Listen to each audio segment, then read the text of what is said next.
నమస్తే, welcome to our channel. నేను మీ పద్మావతి. అసలు నాస్తికులు అంటే ఎవరు? ఎవరిని నాస్తికులు అంటారు? మనం ఎక్కువగా నాస్తికులు అనే పదాన్ని యూజ్ చేస్తూ ఉంటారు ప్రతి ఒక్కరు కూడా. అసలు ఈ నాస్తికులు అనే పదం ఎక్కడి నుంచి పుట్టుకొచ్చింది? ఎందుకని మనం ప్రతి ఒక్కరిని కూడా నాస్తికులు నాస్తికులు అనే వర్డ్ని యూజ్ చేస్తూ ఉంటాం?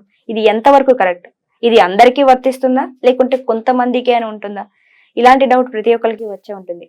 ఈ రోజు మనతో పాటు దీని గురించి డిస్కస్ చేయడానికి ప్రముఖ ఆస్ట్రాలజర్ వడ్డాది రవికుమార్ గారు ఉన్నారు. ఆయనతో మాట్లాడి తెలుసుకునే ప్రయత్నం చేద్దాం, చూసేసేయండి. నమస్తే సార్. సార్, యాక్చువల్ గా నాస్తికత్వం అంటే ఏంటి?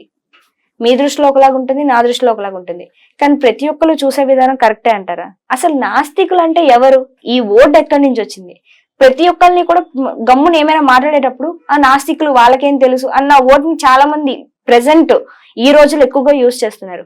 ఇది కరెక్టే అంటారా? అసలు ఈ వర్డ్ ని ఎందుకు ఉపయోగించాలి, ఏ పరిస్థితుల్లో ఉపయోగించాలి? అసలు ఇలాంటివి విన్నప్పుడు మీ ఒపీనియన్ ఏంటి? జనరల్ గా నాస్తికులు అనే పాయింట్ మనం జనరల్ లైఫ్ లో ఎలా చూస్తామంటే, బిలీఫ్ సిస్టమ్ అంటే దేవుడు అనే కాదు, అసలు బిలీఫ్ సిస్టమ్ లో ఏంటంటే without a proof, without a some evidence దేవుణ్ణి కానివ్వండి అంటే వ్యక్తిగత జీవితాల్లో తీసుకునే నిర్ణయాలను ఒప్పుకోరు. అంటే మీకు ఎలాగంటే నాస్తికత్వం అంటే నాకు మీరు చెప్పేది అబద్ధం, మీరు ప్రూవ్ చేస్తే నమ్ముతా, అప్పుడు ప్రూవ్ చేయదు, ఇప్పుడు ప్రాక్టికల్ గా ఇప్పుడు నాకు ప్రూవ్ చేస్తే నమ్ముతారనే వ్యక్తులు. అంటే వీళ్ళ యొక్క స్థితి ఏంటంటే బాగా స్పిరిచువాలిటీలోకి వచ్చి దేవుడు ఏమీ చేయలేదు అనుకోండి, ఇమీడియట్ గా మనిషి కన్వర్ట్ అయ్యేదే నాస్తికత్వం, లేదా అదర్ రిలీజియస్ వైపు వెళ్ళిపోవడం. రెండు విధానాలు ఉంటాయి. జనరల్ గా నాస్తికత్వంలో పుట్టి పెరిగిన వాళ్ళు ఏంటంటే హ్యుమానిటేరియన్ గ్రౌండ్స్ మీద ఎక్కువ ఉంటుంది. అంటే అలాగా ఒక వ్యక్తి ఇంకో వ్యక్తిని వాడుకునే విధానం నచ్చదు వాళ్ళకి.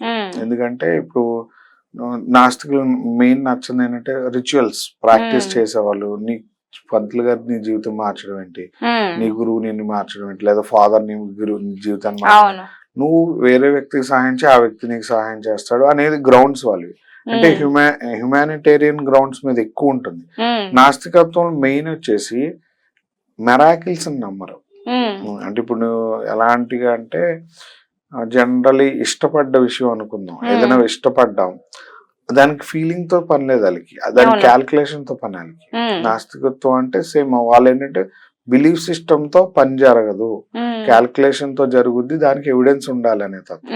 ఇప్పుడు బాబు గోగినేని గారు ఉన్నారు, ఆయన నాస్తికుడు, బట్ ఆయన ఆయన ఒక బిలీఫ్ సిస్టమ్ లో ఉంటారు. ఆయన బిలీఫ్ సిస్టమ్ అంతా కూడా నాస్తికత్వం సంఘంలో ఆయన రూట్స్ గ్రౌండ్స్ ఆయన చదువుకున్నంత ఒక పర్సనాలిటీని దగ్గర నుంచి అలా క్యారీ ఫార్వర్డ్ అయ్యి ఆయన ప్రాక్టీసెస్, ఆయన అవాయిడ్ చేస్తున్న విధానాలు గొప్ప గొప్పవేవో ఆయన చేస్తున్నారు. బట్ ఇది నిజమైతే పూర్తిగా కౌంటర్ చేయాలి, చేంజ్ చేయాలి. అంటే ఒకటి చేంజ్ అవ్వటం లేదంటే ఎక్కడో ట్రూత్ ఉంది. సేమ్ నాస్తికత్వంలో కూడా ట్రూత్ ఉంది. వాళ్ళు లేరనుకోండి, మీకు ఎలా చెప్తామంటే విపరీతమైన భక్తి భావాలలో జరిగే మోసాలను వెలికి తీసే వ్యక్తులు ఉండరు. నేనేమంటే నాస్తికులు ఉండడం చాలా ఇంపార్టెంట్. మనం సత్యసాయిబాబా చరిత్ర చదివినప్పుడు చూడండి, నాస్తికత్వం ఉన్న వ్యక్తే బాబాని ఎప్పుడు కౌంటర్ చేసే విధానం ఉంటుంది. అలాగే అందరి దేవుళ్ళ విషయంలో ఉంటుంది. అంటే ఎక్కడా ఒక చోట నాస్తికత్వం ఉంటది. ఇప్పుడు కృష్ణుడికి శకుని కౌంటర్ చేస్తానే ఉంటాడు. మొత్తం అందరూ ఆయనకి రెస్పెక్ట్ చేస్తుంటే శకుని ఎప్పుడు కౌంటర్ చేస్తారు. శకుని నాస్తికుడే మనం పాయింట్ దీంట్లో. అలాగే క్రిస్టియానిటీలో కూడా నాస్తికత్వం ఉంటది. రాజు నాస్తికుడే, ఎందుకంటే స్వయంగా ఆయనకు కబురు వచ్చినా కూడా ఆయన ఆ అబ్బాయిని చంపాలి లేకపోతే ఏదో చెయ్యాలి ఆ రూట్స్ లో ఆలోచిస్తారు. అంటే నమ్మలేదు, అంటే ఎక్కడ స్పిరిచువల్ గ్రౌండ్స్ నమ్మలేదు. ఈ నాస్తికత్వం ఇప్పుడు మోడర్న్ డేస్ లో ఏంటంటే వితౌట్ ఎవిడెన్స్, వితౌట్ ప్రూఫ్స్ మనం ఎప్పుడు ఫెయిల్ అవుతాం. కాబట్టి నాస్తికులకు కొద్దిగా పట్టుండే టైం. అందులో మీకు ఇప్పుడు అన్నాను కదా, నాస్తికత్వం ఎక్కువ కూడా ఇండియాలో ఉన్న క్రిస్టియన్స్ కౌంటర్ చేయరు, హిందూస్ కౌంటర్ చేస్తారు. ఎందుకంటే బాబాలు మోసాలు ఈ సాయిల్ లో ఏవి ఉన్నాయో వాటిని వెలికి తీసే పనిలో ఉంటారు. క్రిస్టియానిటీకి ఎందుకు ఇచ్చారంటే ఇక్కడ అంత వర్కౌట్ అవ్వదు వాళ్ళకి, ట్రై చేస్తా ఉంటారు తప్ప మెరాకిల్స్ అనేవి ఉండదు. ఇప్పుడు లివర్ హీలింగ్ చేస్తాం, కళ్ళు లేని వాళ్ళకి తెచ్చాం, ఇలాంటి వాళ్ళకి నాస్తికత్వం సంఘాలు ఎప్పుడు కౌంటర్ చేయలే ఓల్డ్ డేస్ లో. ఇప్పుడు అలాగే నాస్తికులు పుట్టుకు కారణం చెప్తున్నాను. వాళ్ళ గ్రౌండ్స్ ఏంటంటే హ్యుమానిటేషన్ మీద ఎక్కువ ఉంటది. అంటే ఆ మనుషుల యొక్క సత్సంబంధాల మీద జీవన విధానం ఉంటది తప్ప దేవుడు ఏముండదు, నేచర్ ఉంటుంది. నేచర్ బట్టి అనేది. ఇప్పుడు నేచర్ ని ఒక రకంగా వాళ్ళు ఆరాధిస్తున్నట్టు. అవును. అంటే స్పిరిచువాలిటీలో అదొక డైమెన్షన్ వాళ్ళకి.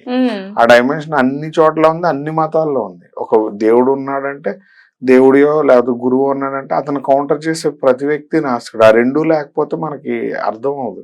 నాస్తికత్వం కంపల్సరీగా ఉండాలని నేను కోరుకుంటాను. ఎందుకంటే వాళ్ళు మాత్రం అంటే వేలెత్తి చూపించగలుగుతారు, భక్తి ఉన్న వాళ్ళు చూపించలేరు. ఇప్పుడు నేను దేవుడిని నమ్మాను, నాకేం జరగలేదన్న విషయం నేను హిందువులు ఎవరితో డిస్కస్ చేయలేను. ఎందుకు అంటే మీరు అందరూ తిట్టొచ్చు, లేకపోతే నా డౌట్ క్లారిఫై అవ్వచ్చు, కానీ ఒక నాస్తికుడి దగ్గరికి వెళ్తే నాకు ఒక క్లారిఫికేషన్ వచ్చింది. ఎందుకు అంటే కౌంటర్ అతను దేన్ని బిలీవ్ చేయలేని వ్యక్తి చెప్పగలడు మిస్టేక్ ఏంటని. లేదు ఎన్లైటన్ అయిన వ్యక్తి చెప్పగలడు. ఎన్లైటన్ అయిన వ్యక్తి ఈ రోజుల్లో దొరకడం కష్టం కదా. అప్పుడు నాస్తికుల దగ్గరికి వెళ్ళడం రైట్. దేవుడు న్యాయం చేయకపోతే నాస్తికుడి దగ్గరికి వెళ్తే సమాధానం దొరుకుద్ది. ఇది నా ఆస్ట్రాలజికల్ రీసెర్చ్. అంటే ఇప్పుడు మనకి నాస్తికులు అంటే మనం కోర్టులో జడ్జిని చూసినట్టు చూడొచ్చు అంటారా? ఆబ్వియస్ గా, డెఫినెట్ గా వాళ్ళని చూసినట్టు చూడాలి. దేవుడు వాళ్ళకు శక్తి ఇచ్చాడని చెప్పాలి. ఎందుకంటే ఏ రకమైనటువంటి ఎనర్జీ ఇంపాక్ట్స్ వాళ్ళ మీద లేనప్పుడు దే ఆర్ డిఫరెంట్ ఎనర్జీ. వాళ్ళకి దేవుడు బ్లెస్డ్ ఇచ్చినట్టే కదా. అంటే వాళ్ళు బ్లెస్డ్ వాళ్ళని పుట్టారని చెప్పాలి. మనం వాళ్ళ దగ్గరికి వెళ్తే ఆన్సర్స్ దొరుకుతాయి. ఇప్పుడు క్రిస్టియన్ దగ్గరికి వెళ్తే జీసస్ దొరుకుతారు, మన సైడ్ వస్తే హిందూ దేవుడు దొరుకుతారు. నాస్తికుడి దగ్గరికి వెళ్తే మనం దొరుకుతాం. మనం ఏంటి అనేది మనం తెలుసుకుని ఇంకో విధానం అంటారా? హ్యూమానిటేషన్ ఏంటి, అసలు మనిషి ఏంటి, లేకపోతే ఒక మనిషికి ఎలా ఉపయోగపడతాడో ఎలా మారాలని నాస్తికుడి దగ్గర దొరుకుతుంది. ఇప్పుడు మీరు మోటివేటర్ దగ్గరికి వెళ్ళారండి, అదేంటి గురువు దగ్గరికి కదా వెళ్ళాలి. మోటివేటర్ ఎందుకు? మోటివేటర్స్ అందరూ నాస్తికులతో సమానం. మీరు అతన్ని ఇండివిజువల్ లైఫ్ లో మిమ్మల్ని మోటివేట్ చేస్తున్నాడు, మిమ్మల్ని ఇన్స్పైర్ చేస్తున్నారు ఆయన స్టోరీస్ తో వాటితో, అతను నాస్తికుడే. లాజిక్ గా ఇప్పుడు ఈ మోటివేషనల్ స్పీకర్స్ గానీ లైఫ్ కోచ్లు గానీ మనకి ఉంటూ ఉంటారు, వాళ్ళందరూ నాస్తికుల కింద. నేను అదే అంటున్నాను కదా, వాళ్ళు మీకు రిచువల్స్ చెప్పడం లేదు, ఏమి చెప్పలేదు, ఇన్స్పైర్ చేస్తున్నారు. ఇన్స్పిరేషన్ ఎలా చేస్తున్నారు? దేవుడిని పరిచయం చేయకుండా చేస్తున్నారు. మరి నాస్తికత్వం కదా అది. అదే హిందూ రిలీజియస్ పాయింట్ లోకి వచ్చారనుకోండి, ప్రాక్టీసెస్, బోధన, గురువు ఉండాలి, అంటే సమ్ క్లైమాటికల్ కండిషన్స్ డిఫరెంట్ ఉంటాయి. క్రిస్టియానిటీకి వెళ్తే ప్రేయర్, బైబుల్, వాక్యం, అలాగే ఇటు సైడ్ వెళ్తే ఖురాన్, గురువు, బ్లెస్సింగ్స్, తావీజులు, ప్రాక్టీస్. మోటివేషన్ స్పీకర్ దగ్గరికి వెళ్తే అవేమి ఉండవు, మిమ్మల్ని కౌన్సిల్ చేసి పంపించేస్తారు. నాస్తికుడు అదే చేస్తాడు. మీకున్న స్పిరిచువల్ బ్లాకేజెస్ అన్ని కూడా ఆయన క్లియర్ చేసేస్తాడు. తప్పు ఇది తప్పల్లది, అది ఇది ఇది అంటే ఇవన్నీ అందుగా ఫ్రీ అయిపోయారు కదా. ఇప్పుడు పూజలు అవన్నీ ఫలించలే, ఎవరికి చెప్పుకోగలుగుతారు? వీళ్ళు పంతులు గారు చెప్తే నువ్వు పాపాత్ముడు, అందుకే నీకు దేవుడు కనిపించలేదు, లేదా నువ్వు చాలా మొత్తం దరిద్రంగా ఉందంటే ఇప్పుడు ఆటోమేటిక్ గా ల్యాక్ ఆఫ్ కాన్ఫిడెన్స్ వచ్చేసి. అదే నాస్తికుడి దగ్గరికి వెళ్తే పంతులు బతకడానికి నేను మోసం చేసడానికి కొద్ది ధైర్యం వచ్చింది. వాళ్ళ ఫాదర్ నీ దగ్గర 10% కోసం మోసం చేశారంటే ఇంకొద్ది ధైర్యం వచ్చింది. కరెక్టే, అంటే ఇప్పుడు నాకు సైకలాజికల్ గా నేను కావాలి, ఇలాంటి ఆయన బతికాడంటే నేను బతికేస్తాను దేవుడు లేకుండా, ఈ కాన్ఫిడెన్స్ వస్తుంది కదా. సేమ్ జరుగుద్ది. ఎందుకంటే దేవుడు లేకుండా ఒక వ్యక్తి బతుకుతున్నాడంటే అది మనకి ఇన్స్పిరేషన్. దేవుడు ఎప్పుడైతే ఫెయిల్ అవుతాడు నాస్తికులు దగ్గర ఫాలో అవ్వమని నేను సజెస్ట్ చేస్తాను. మోడర్న్ డేస్ లో మోటివేటర్స్ దగ్గరికి వెళ్ళమంటారు. మోటివేటర్ మీకు ఏం చెప్పడు, ఇన్స్పిరేషన్ స్టోరీస్, ఆయన సెల్ఫ్ ఇన్స్పిరేషన్ మీలో ఉన్నది చెప్తారు. దానివల్ల మనకి ఏమవుతుంది అంటే మన లైఫ్ ఈజీ అవుతుంది. నేను మోటివేటర్స్ కూడా నాస్తికులనే అంటాను. అన్నది నిజంగా నాకు కూడా ఇప్పుడు ఆలోచించాలనిపిస్తుంది. ఎందుకంటే నాస్తికులు అనే పదాన్ని అందరూ ఉపయోగిస్తారు కానీ అసలు దానికి నిజమైన అర్థం అనేది చాలా తక్కువ మందికి మాత్రమే తెలుసు. నిజంగా గ్రేట్ సార్. అండ్ మీరు కూడా చూసారు కదా, ఇలాంటి డౌట్స్ మీకు ఇంకేమైనా ఉంటే ఖచ్చితంగా కామెంట్ సెక్షన్ లో కామెంట్ చేయండి. ఇలాంటి మరెన్నో వీడియోస్ మేము ముందుకు నేను ఎప్పటికప్పుడు తీసుకొస్తూనే ఉంటాను. And today this video guys, నమస్కారం, సెలవు.